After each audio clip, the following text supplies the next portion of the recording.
Well, thanks for inviting me. So what I'd like to accomplish is to kind of give you a bit of an overview about what may be coming in terms of newer therapies. There's a bit of data about a few of these drugs, but for many of them, there's no clinical data that's been talked about yet, but just want to make you familiar with what's in the pipeline, so when you see results at meetings, et cetera, it'll put it in context. So here are my disclosures.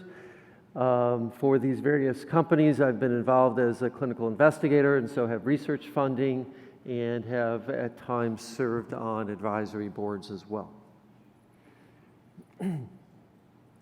So I want to just start with a very brief overview of some of the pathways that we're going to talk about. This, of course, is the B-cell receptor signaling pathway.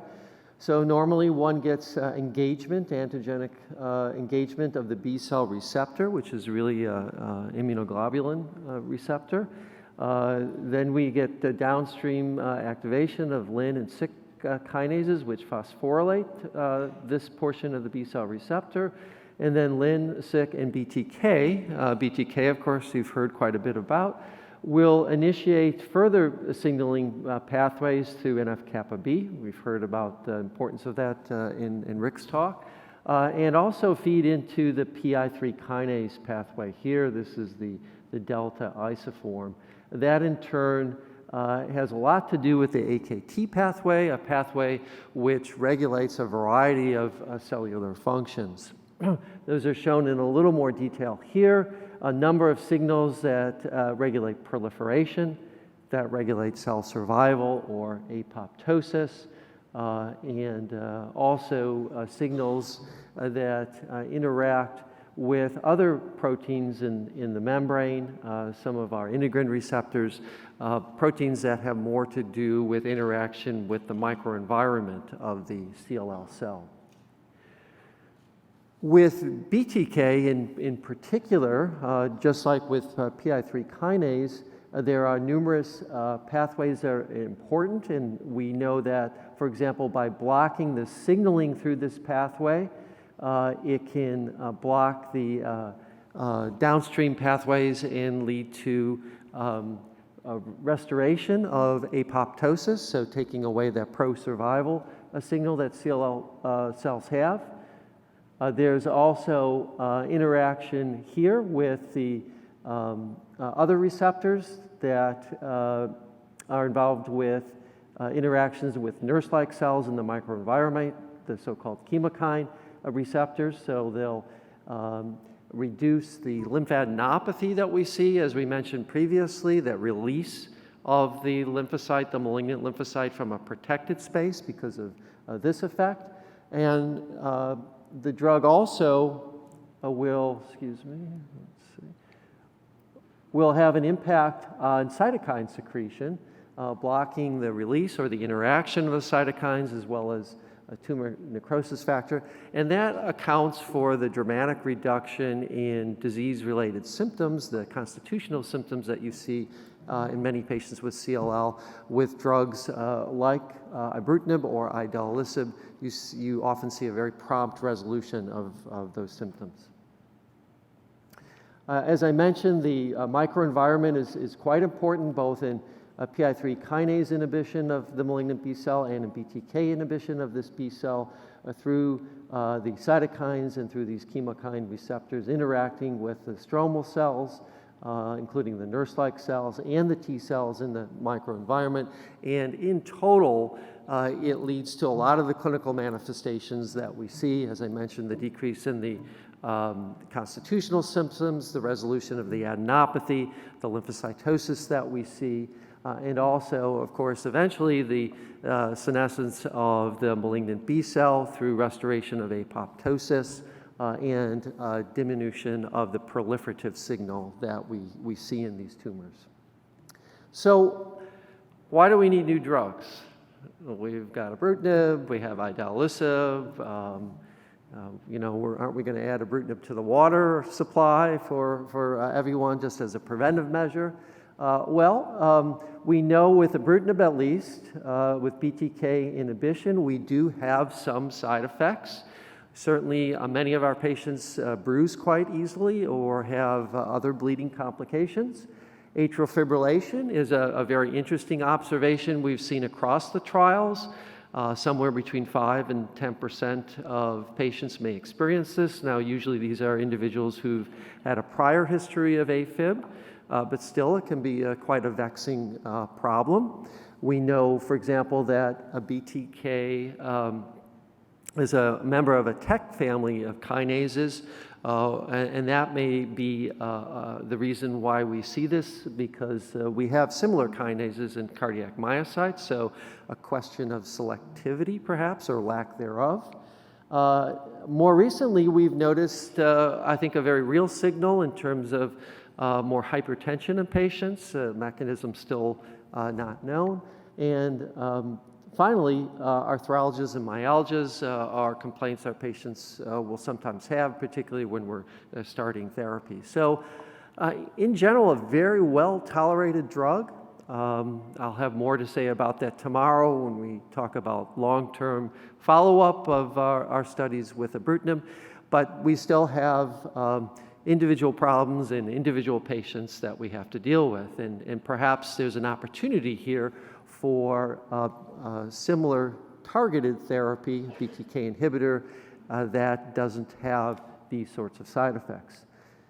PI3 kinase inhibition is fascinating from an immunologic standpoint. Dr. Kay alluded to this in one of the recent publications that was in Nature that really gives a very strong scientific argument for why inhibition of PI3 kinase delta should be quite effective in these sorts of diseases.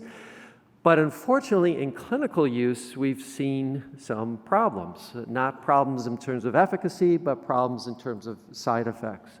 So we do see an early transaminitis. That's generally not something that leads to abandonment of the drug. It's a transient early phenomenon. And patients can almost always be restarted on therapy, but it does create an early management issue. But I think more importantly, what we've increasingly recognized is a late side effect, something that comes on after 6 months of therapy, can occur even after several years of therapy. And that's a diarrheal illness, which is really a microscopic colitis. And I think as we've gained more long-term experience with idelalisib in particular, we realize that this is problematic in terms of keeping patients on therapy. We've largely used these drugs, idelalisib and ibrutinib, continuously, and this really limits our ability to keep a patient on therapy. So there's certainly a lot of room for improvement from a tolerability standpoint, or at least how we can use a PI3 kinase inhibitor more effectively. And then, of course, new targets we're always interested in. Can we find a therapy that's more time limited, so patients don't need to be on these drugs continuously, both from perhaps a tolerability standpoint, but also, of course, from a healthcare economic standpoint? And in particular, can we get better responses in the bone marrow that would make us more comfortable with stopping a therapy? So there are some new drugs in terms of BTK inhibitors. Probably the most prominent is a drug called ACP-196. I don't have any clinical data to show you with this drug at this point. It is in clinical trials for CLL and other B-cell malignancies, and is actually moving towards pivotal phase 3 randomized trials. I know Dr. Furman is involved in these trials here locally. Another drug, BGP-3111, also an oral BTK inhibitor, just entering clinical trials, primarily in Australia, but I believe this is open, I think at MD Anderson as well in this country.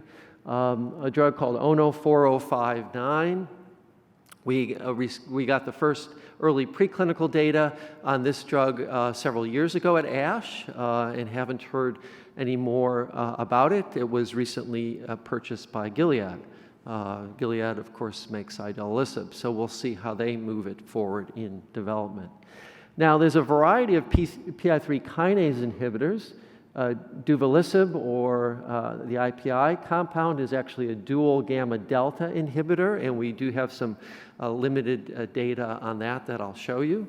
Another interesting drug, TGR-1202, and Acerta also has their own PI3 kinase inhibitor, ACP-319. Interestingly, if you have a dog that has a lymphoma, the combination of their BTK and their PI3 kinase inhibitor is in clinical trials at the Ohio State University Veterinary School. So anybody have a need, that's where you can get these two drugs. And then a list of other drugs here, some in active development. This has been discontinued. But as I mentioned, as a class, I think the big challenge here is not so much efficacy, but tolerability. So let's look at the drug that's probably the furthest along, and that's a drug that has to do with BCL2. So B-cell lymphoma protein 2, we've long recognized as highly overexpressed in a variety of malignancies. What I show here is the mitochondrial apoptosis pathway, which is a p53 dependent pathway. We know, for example, in many patients with CLL, deletion 17p, deleting p53, we have a defective apoptotic pathway, and that's why we have resistance to a lot of our standard drugs, because they are dependent on the activity of this pathway, having an intact pathway here. Now, BCL2 and BCL2 related proteins here can inhibit this pathway, and so therefore send an anti-apoptotic signal. And so, of course, overexpression of BCL2 could lead to a pro-survival, not an apoptotic signal.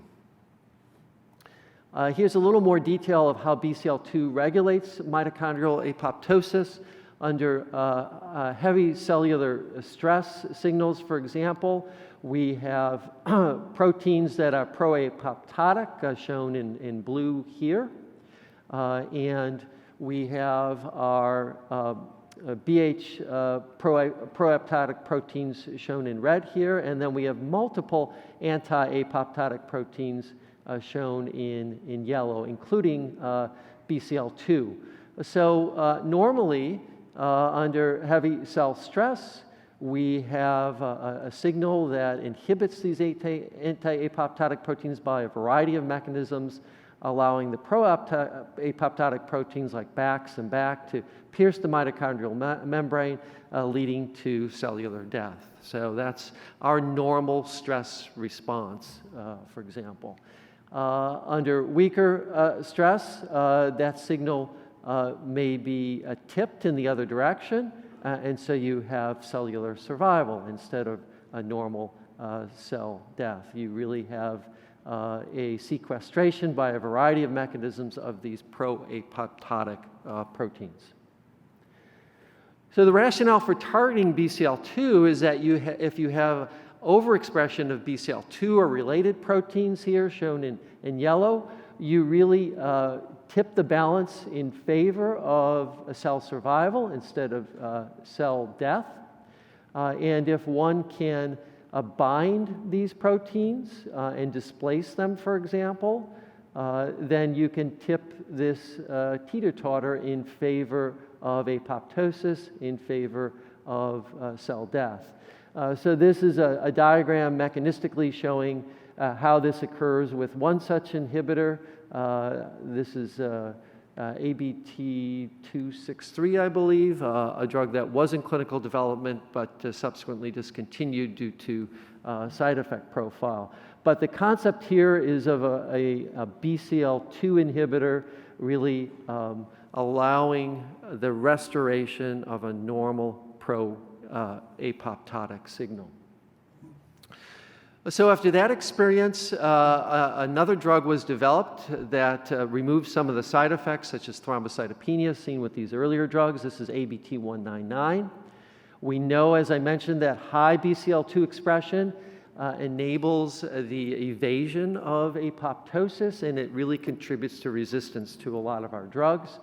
This compound, ABT-199, is an oral, once daily, very selective and potent inhibitor of BCL2. It's a simple chemical entity shown here, and it's being explored in multiple clinical trials across a number of different malignancies, not just lymphoid malignancies, for its clinical activity. So we do have an experience in B-cell malignancies, including CLL. This shows results from the initial trial, which was a dose-finding trial, escalating as high as 1,200 milligrams. This is a typical waterfall plot looking at lymph node response as measured by CT scan. Here's the zero axis, so anything below this line shows response, 50%, which would be the definition of a partial nodal response down to 100%. You can see the various doses here, but just as a quick visual of these 50 patients or so with a minimum of 6 weeks assessment, so even an early assessment, you can see a very substantial nodal response, which occurs very rapidly. This shows the best percentage change, both in terms of the peripheral lymphocyte count as well as the bone marrow response here. So again, dramatic, almost complete resolution of the peripheral lymphocytosis, which is very rapid. So this is a very different mechanism than the B-cell receptor signaling antagonist. You don't see the treatment-related lymphocytosis. This is a direct effect on the cells, and a very impressive reduction in the bone marrow involvement, including a large number of patients who have complete resolution. And in this population, you have your typical heavily pre-treated patients. So quite surprising to see such a dramatic response in this patient population. So from the initial experience of 56 CLL patients, there was an 84% response rate, including a 20% complete response rate, including a bone marrow response in this heavily pretreated patient population, with very few patients having disease progression. Like our other two drugs, this drug works with 17p deleted patients just as well. So your initial response is just as impressive, including complete responses, and it also works quite well in our fludarabine refractory population, another very difficult to treat group of patients. We had our first look at durability of response at ASCO last year. Here's the overall responses and progression-free survival. This is looking at patients who received at least 400 milligrams of the drug, which is the dose that is being further developed. And you can see overall responses here across the board, including the complete responses and progression-free survival not yet met, and progression-free survival in our high-risk patients, including del(17p), median progression-free survival not yet met. So we are very interested in seeing further data with this drug. Now, we've completed a large international trial specifically for deletion 17p patients. There'll be data presented at ASH this year. And we have an ongoing trial, international trial, using this drug for patients who have previously received idelalisib or ibrutinib. So that will answer questions about what do we do with those patients if they develop a resistance to the prior drugs or are intolerant of them. For example, the colitis that you might see with idelalisib. And we should have some data available at ASH as well. So I think in terms of the context of newer drugs, this is very likely to be the next drug available to us. A new drug application will be filed certainly very soon, and we'll see how that goes. The one issue with this drug is When one starts it, you can see a tumor lysis syndrome, something we don't typically see with our other drugs. So there'll be a lot of issues about how to properly use it when we're starting our patients, particularly if they have extensive disease. We've gone to a dose escalation scheme, which has largely eliminated that problem, but it's not going to be here, take this pill and come back and see me in a couple of weeks. But a very, very, very effective therapy. And of course, when one looks at the mechanism of action of this drug compared to the others, we start to think about combinations. So we'll be starting a trial, for example, combining ibrutinib with ABT-199 with the idea of working towards a complete response and actually stopping therapy. So can we give these effective drugs in a time-limited manner and still get the same benefit as if we kept them on treatment continuously? Now, we have, as I mentioned, other PI3 kinase inhibitors, and we do have data on a couple. This is a TGR-1202. You can see, and the other one that I'll show you one slide on is the duvelisib, IPI-145. So here's the chemical structures of these different entities. Here's idelalisib. This drug also is given once daily like ibrutinib. Idelalisib, for example, is given twice daily. And you can see the selectivity in terms of the isoforms here. Again, PI3 kinase delta selective. They have stated in their presentations at various meetings the lack of hepatic toxicity. So here's an example, perhaps, of a drug that has the same target but has a different safety profile. Here's the single agent overview. This was presented at ASH last year in 55 patients, so no drug-related hepatotoxicity. They also stated that they had not seen colitis or pneumonitis, problems we see with idelalisib, with a median time on study of greater than 6 months. I think the jury is still out on this. I really need to see longer-term data on a reasonable number of patients to believe this particular statement. Just to remind you, in the PI3 kinase knockout mouse model, a microscopic colitis is observed.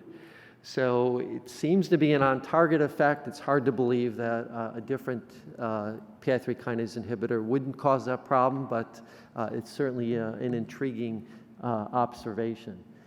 Again, a waterfall plot in terms of lymph node response. The blue lines are patients with CLL. The others are other histologies, but you can see very impressive responses. And finally, our other PI3 kinase delta gamma inhibitor, IPI-145, duvelisib, has been in clinical trials for a number of years.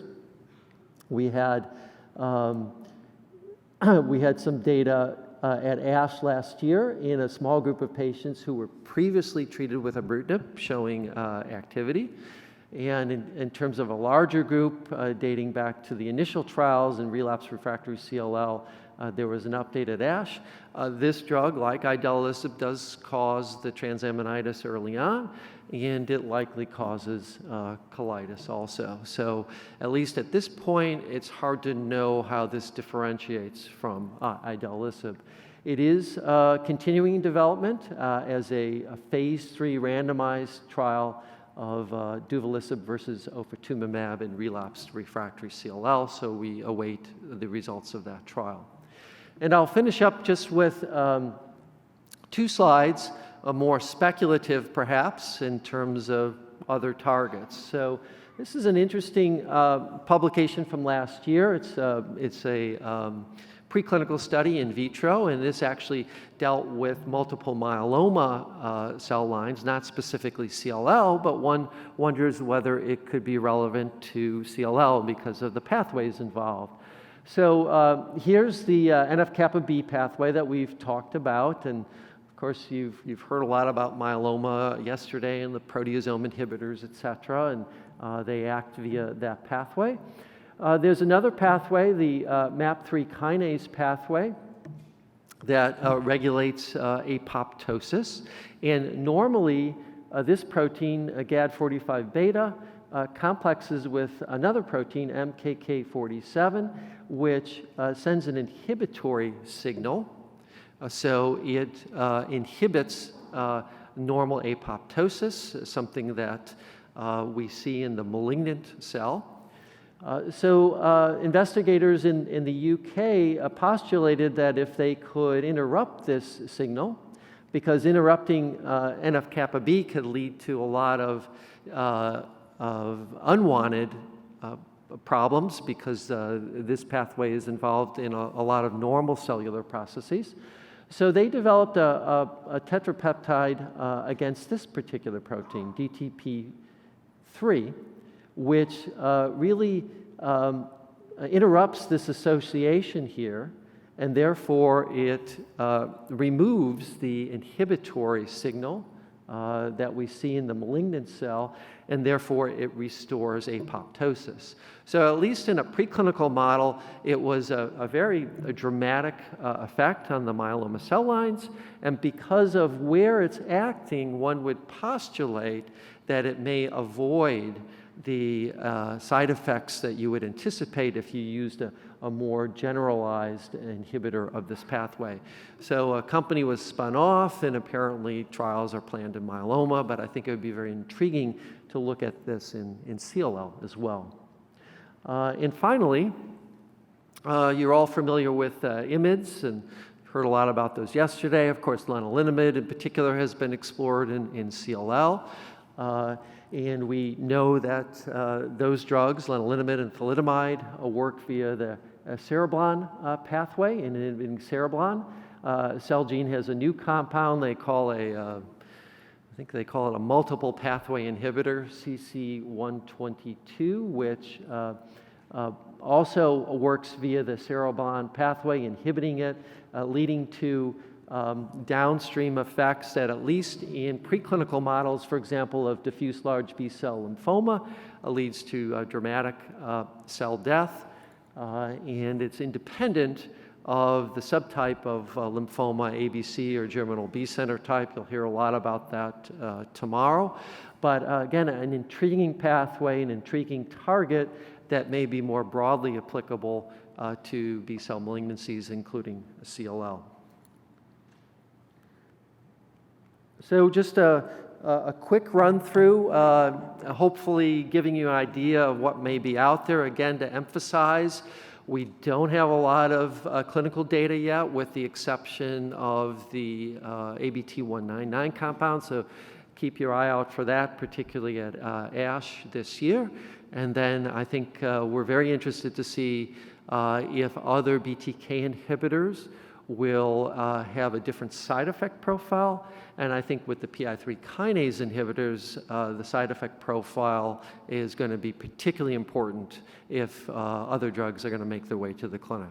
Thank you.